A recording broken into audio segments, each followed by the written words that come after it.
Halo Sobat Mancing semuanya dimanapun berada, kita berjumpa lagi di Kisah Mancing bersama saya Maitem. Terima kasih ya sudah kembali ke channel ini, saya sangat menghargainya. Nah, di episode kali ini kita akan melanjutkan perjalanan ataupun cerita perjalanan dari tim Visorda Animal Planet Discovery Channel ini di pedalaman Kalimantan Timur. Tepatnya di wilayah ulayat suku Dayak Auheng. Jadi Dayak Mahakam, jadi suku-suku Dayak yang tinggal di Das Sungai Mahakam, Kalimantan Timur. The leaves as herbs, they cook the curry with it, cook the rice with it. Jadi setelah semalam sebelumnya kita disambut secara adat oleh Dewan Adat Desa Long Apari, jadi desa terakhir di Das Sungai Mahakam, jadi di pegunungan sekali. Keesokan harinya kita diajak untuk melakukan kunjungan sekaligus ritual kecil di suatu tempat yang menurut kepercayaan masyarakat Dayak Auheng ini, bahwa proses ini memang harus dilalui terutama oleh pengunjung-pengunjung yang baru pertama kali masuk wilayah mereka, dan terutama apalagi akan mengakses wilayah-wilayah yang sangat jarang dieksplor oleh manusia istilahnya gitu. Karena kami dari kampung terakhir itu memang akan memutuskan untuk naik jauh lagi sekitar 3 hari kemudian ke arah pegunungan sana, ke arah perbatasan dengan Malaysia.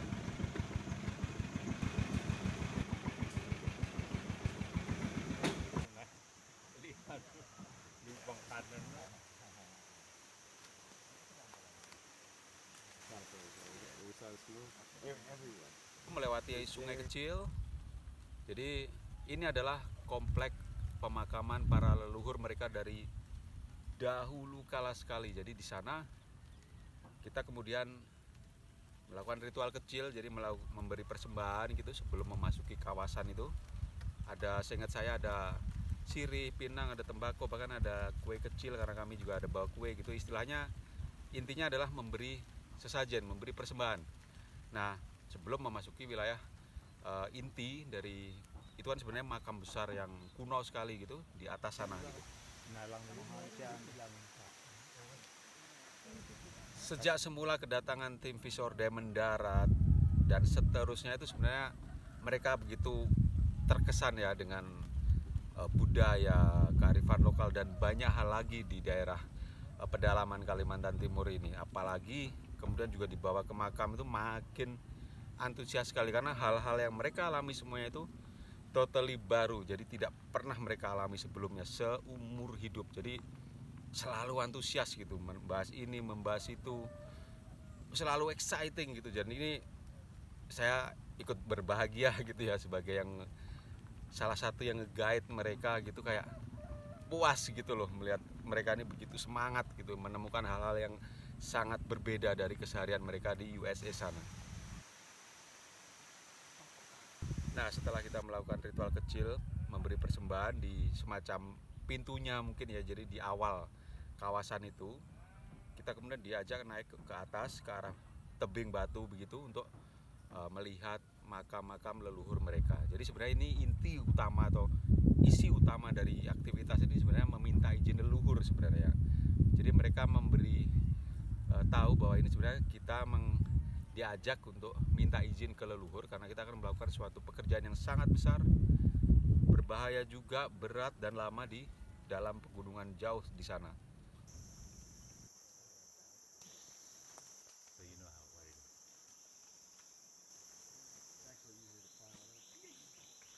Dan yang menarik kalau kompleks pemakaman Dayak, apalagi yang masih tradisional sekali begitu ya, itu sebenarnya kalau kasat mata itu kayak di hutan besar begitu aja, tapi di situ ada bekas-bekas peninggalan, bisa ada gong, bisa ada barang-barang lain yang ikut disertakan ke siapapun yang meninggal dan dimakamkan di situ. Pastinya ada tengkorak juga, cuma untuk bagian itu saya nggak ikut lihat. Jadi saya sengaja biar tim Visorda yang naik ke jauh ke atas sana karena biar kontennya spesial lah gitu istilah. Jadi hanya mereka yang punya gitu.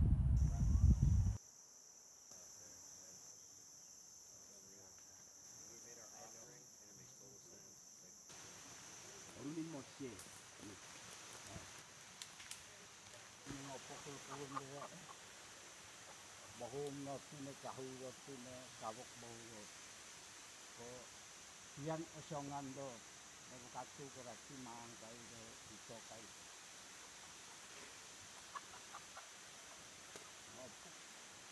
Warin hawa hawa. Karet oli lekur. Opo sama to. Bae hu. Orang landem do ko wong Tuhan e. Di salah satu ritual di komplek pemakaman itu adalah kita ditumpangi mandau begitu. Mandau itu senjata khas Dayak, dan mandau kalau untuk ritual itu pastinya mandau yang khusus banget. Jadi nggak sekedar alat pedang, nggak sekedar benda tajam, tapi sesuatu yang punya sejarah sangat panjang gitu, turun temurun itu diwariskan. Jadi kita ditumpangi semua, yang artinya itu kita diberi tanda atau kita sudah ditandai oleh mereka dan akan dikenali oleh semua, baik oleh masyarakat dan juga oleh leluhur mereka. Ini menarik sekali. Memang Indonesia ini kaya sekali kearifan lokalnya.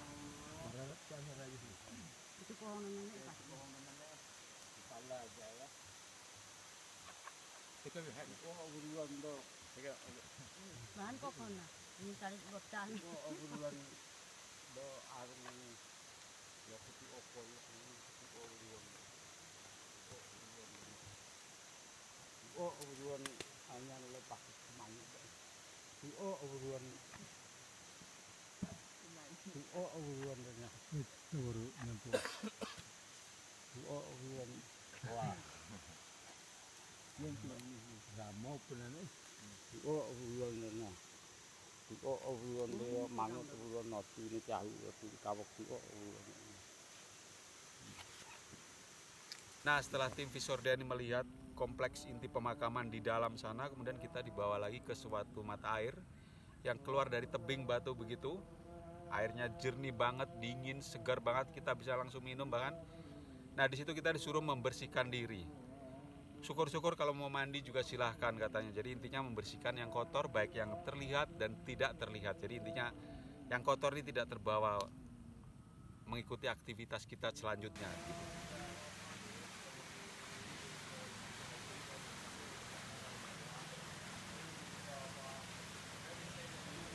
Ini keren banget juga. Jadi memang Indonesia ini kaya sekali dengan budaya, kearifan lokal, kebiasaan, kepercayaan dan lain sebagainya.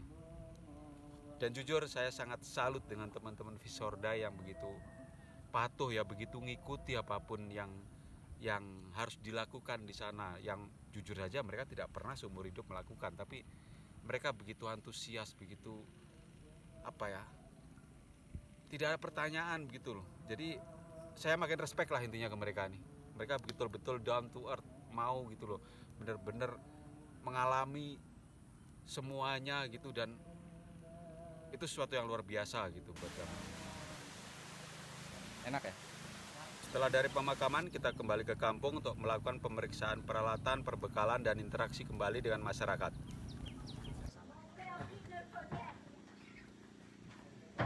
Yeah, this one is also hundreds of years. And itu dipakai dibuat di perang juga. And it's used for warfare. Dan ada sesi yang menarik kalau menurut saya, yaitu ketika terjadi interaksi tentang kisah budaya masa lalu yang sekarang sudah ditinggalkan, yaitu budaya Kayau, di mana ini kan populer sekali ya di dunia barat. Borneo Headhunters itu banyak ditulis dalam buku, ada filmnya dan segala macam. Jadi mereka pengen ngecek memang benar adakah itu budaya potong kepala dulu itu, Kayau itu memang benar. Dan mereka kemudian bertemu dengan masyarakat menceritakan, menunjukkan bahkan senjata yang masih digunakan di masa itu misalnya. Nah, ini mereka mendapatkan informasi penting nih bahwa memang dulu ada tapi sekarang sudah tidak dilakukan. Jadi semacam ada di pusat yang ada di suatu daerah, dan masyarakat yang di dulunya mereka hanya ada di bayangan mereka, sekarang ini mendengar langsung. Ini suatu, menurut saya ini suatu pencerahan buat mereka juga ya, bahwa ini tidak mengada-ada itu gitu. Itu bukan kisah-kisah fiktif, tapi ini nyata dari bagian dulunya This sebuah used to be masyarakat. a lot bigger, the blades, because it's been used so many times and they keep shaving, they keep sharpening it all the time. It's actually kalau ini kalau habis dipakai kan, kalau kayak di Kalimantan Barat digoreng gitu ya, batangnya itu digoreng satu-satu, ini kasih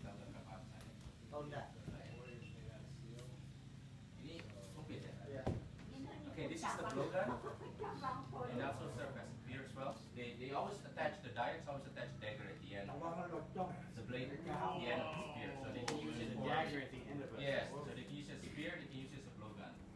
It takes months to make this. They actually use their hands from chunk of wood and they just Oh my gosh, that's incredible. or sandpaper, sano, but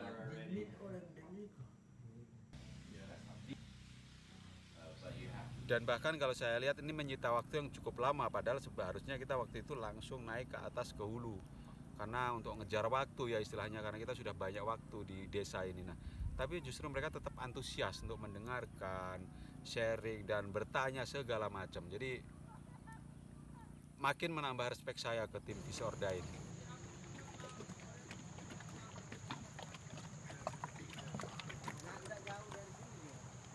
Ya, Nah kemudian kita memutuskan untuk naik ke gunung. Jadi kalau dihitung ya, jarak dari desa ini Longapari menuju tempat yang akan kita mau tuju ini sebenarnya 1 hari perjalanan kita diproyeksi kita sudah sampai di camp. Jadi di anak sungai yang di atas sana dekat perbatasan dengan Malaysia. Sudah tidak ada manusia di sana, adanya cuma hutan.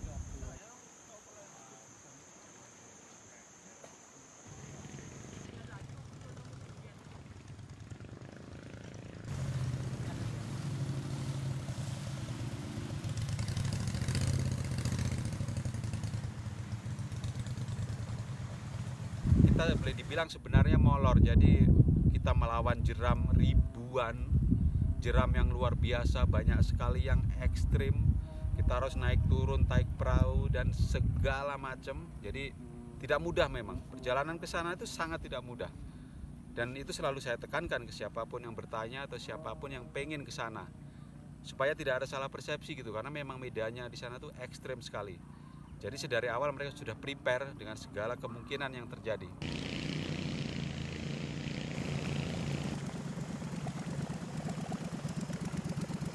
Kalau ini namanya ritual Tomo Tutung, jadi berlaku untuk siapapun yang pertama kali melintasi kawasan ini. Dipercaya dulu daerah ini dikutuk. Jadi kutukannya itu sangat mengerikan, jadi kalau yang orang baru suka melihat atau suka kesurupan begitu, makanya ditutup supaya tidak melihat daerah yang dikutuk tersebut.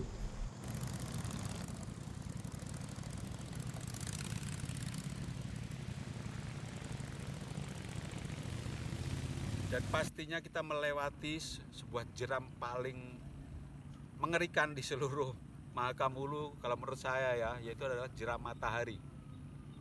Itu jeram matahari ini sangat panjang, sangat ekstrim dan wow gitu. Ya kita harus turun pastinya di situ, perahu ditarik dan ini makan waktu luar biasa gitu. Kalau yang ini namanya batu lompatan hirang. Hirang ini dipercaya sebagai manusia zaman dulu atau leluhur mereka yang punya kesaktian yang bisa melompat menyeberangi Sungai Mahakam yang luas banget ini, tapi dia butuh batu lompatan. Ini di tengah-tengahnya ada batu, ini untuk lompatan dia antar satu sisi sungai yang berbeda. Makanya kalau siapapun yang melintasi ini harus semacam menyapa begitu. Caranya menyapa seperti ini. Dia ini kan kepanasan terus, jadi kita harus menyiramkan air gitu, mengguyurkan air atau mencipratkan air sebagai bentuk respek kita ke si hirang ini.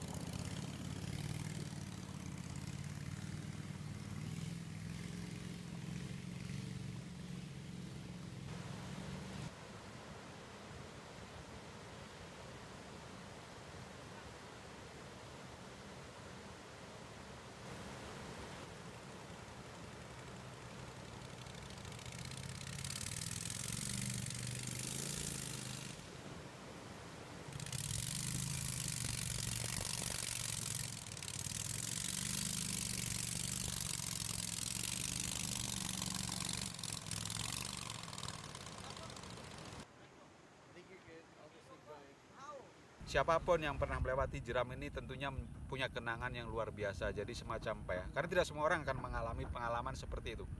Jadi waktu itu juga saya sampaikan ke teman-teman Visordai bahwa ini namanya jeram matahari, jeram paling keren gitu di seluruh penjuru Sungai Mahakam nih. Paling klasik, paling terkenal gitu. Jadi juga jeram matahari ini berat, sulit, dan wah, nggak dibanding semua jeram yang lain ini butuh effort yang luar biasa untuk melewati, baik naik baik turun, itu beda banget karakternya. Jadi gitu, kalau orang sudah lewati itu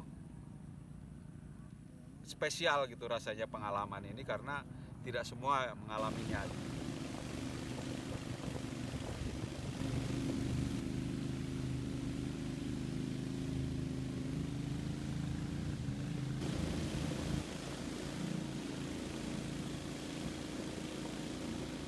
Karena sulitnya medan, hari itu kita tidak bisa sampai ke titik yang ingin kita tuju karena sudah sangat capek nih kru, mesin sudah sangat panas dan juga terkuras gitu tenaga ini, betul-betul terkuras luar biasa baik kru dan juga tim. Jadi kita memutuskan stop di tengah jalan untuk istirahat. Jadi besok baru dilanjutkan kembali, daripada kita nge-push di awal all out tapi kesana masih banyak waktu tapi kita sudah drop. Jadi kita mutusin untuk stop di tengah jalan waktu itu.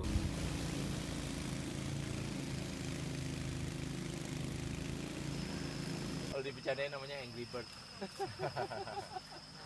Yang pasti terima kasih guys sudah menonton kisah mancing episode kali ini. Jangan lupa like, subscribe, komen, dan share. Kita berjumpa lagi di episode kisah mancing berikutnya. Sampai jumpa.